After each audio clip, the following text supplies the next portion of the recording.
Buenas, mi nombre es Leighton Andrés Herrera Angulo y hoy les voy a dar una breve exposición sobre los sistemas políticos. Pertenezco al grado 11 de la institución educativa rural Puerto Perales. Y hoy les voy a exponer sobre los sistemas políticos.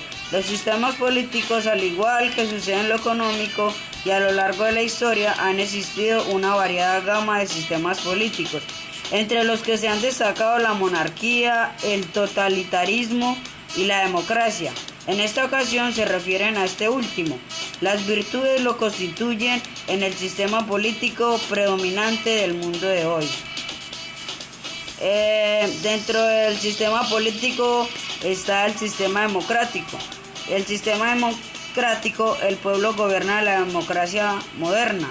Y Subirats en el 2002 afirma que la modernidad puede ser definida políticamente por las instituciones democráticas, social y culturalmente por la civilización de la tecnología, a través de un representante elegido por elección popular. Pero el voto popular no es suficiente para que un sistema sea considerado democrático.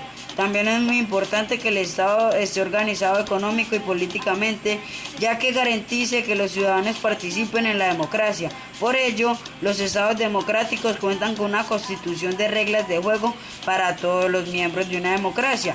Entonces, la democracia es una forma de convivencia social en la que todos los habitantes son libres, iguales ante la ley y las relaciones sociales que se establecen de acuerdo a mecanismos contractuales. Otra rama de este sistema político es el parlamentarismo. El parlamentarismo es un sistema que se caracteriza por el parlamento. Además de elaborar y aprobar las leyes, tiene poder de controlar las acciones de gobierno. Por tal razón es que los miembros de gobierno, o sea, el primer ministro y su gabinete, deben rendir cuentas al Parlamento o ante una de sus cámaras.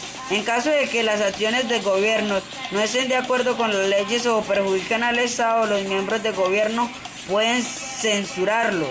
Una censura o una reprobación de un acto gubernamental puede llevar a la destitución del gobierno o de alguno de sus miembros. Sin embargo, el parlamentarismo también da al gobierno la facultad de disolver el parlamento. Esto genera un equilibrio de poderes entre el legislativo, que es el parlamento, y el ejecutivo, que es el gobierno. El distinto origen del parlamentarismo da lugar a diferenciar dos modelos básicos: el modelo inglés, que surge ante los movimientos obreros y es una conquista de la burguesía frente al absolutismo y al feudalismo. Por tanto, su desarrollo no se verá impugnado por los propios beneficiarios. En el modelo continental, la burguesía no tardará en encontrarse con la respuesta de los grupos sociales y el parlamentarismo en cuanto al poder absoluto del pueblo que se refleja a la asamblea. Se metió en sus primeros intentos por temor a que las propias teorías permitieran el acceso de una mayoría de trabajadores a la institución dentro del parlamentarismo. Entonces, esto quiere decir que el poder ejecutivo está conformado por un presidente, un monarca que contiene responsabilidades políticas, y por el jefe de Estado.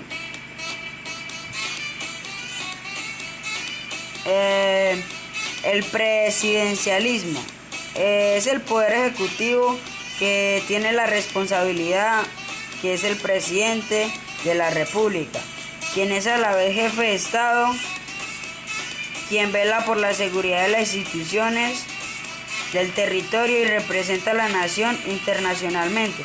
También es jefe de gobierno, lo cual quiere decir que cumple funciones administrativas.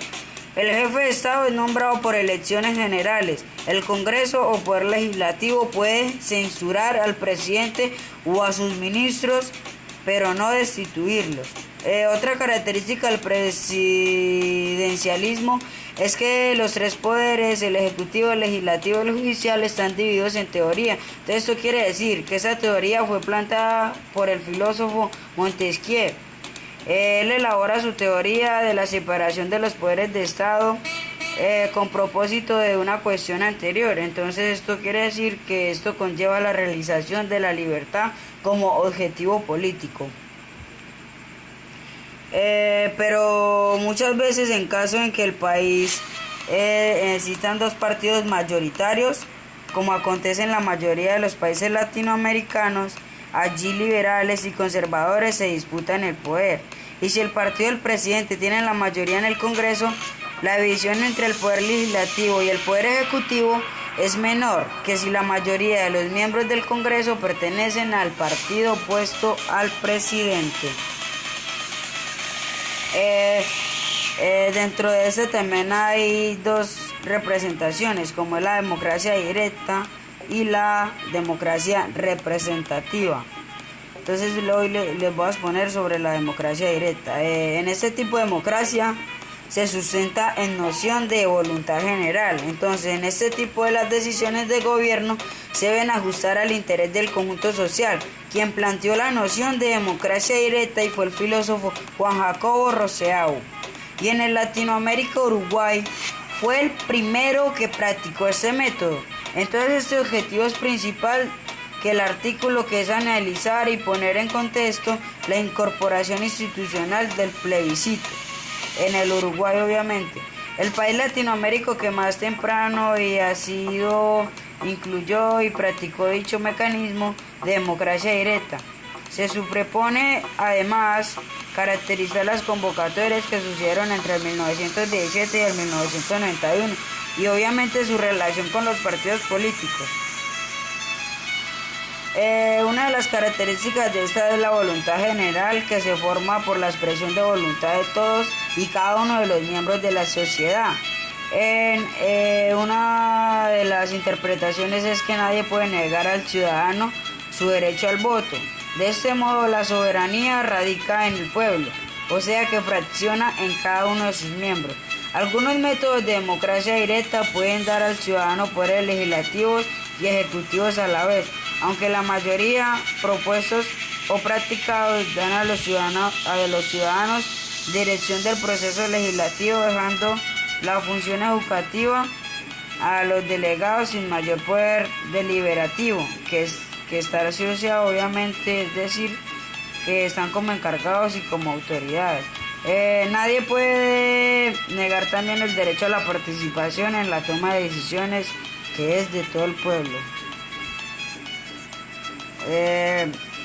Y por último, la democracia representativa, que obviamente es también conocida como la democracia indirecta.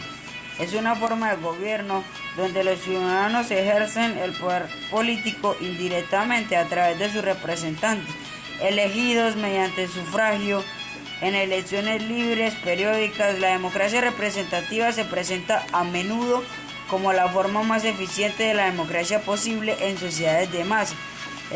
Algo que argumentaron que permite una decisión eficaz por un número suficientemente pequeño de personas en nombre del mayor número. El gobierno es generalmente responsable de pagar los salarios de los representantes y tendría que cubrir el costo sustancial de una democracia. En el siglo XVIII, con las revoluciones francesas y estadounidenses, es un sistema en el cual la gente elige a sus legisladores, que son los representantes, quienes entonces son responsables ante ellos por su actividad dentro del gobierno.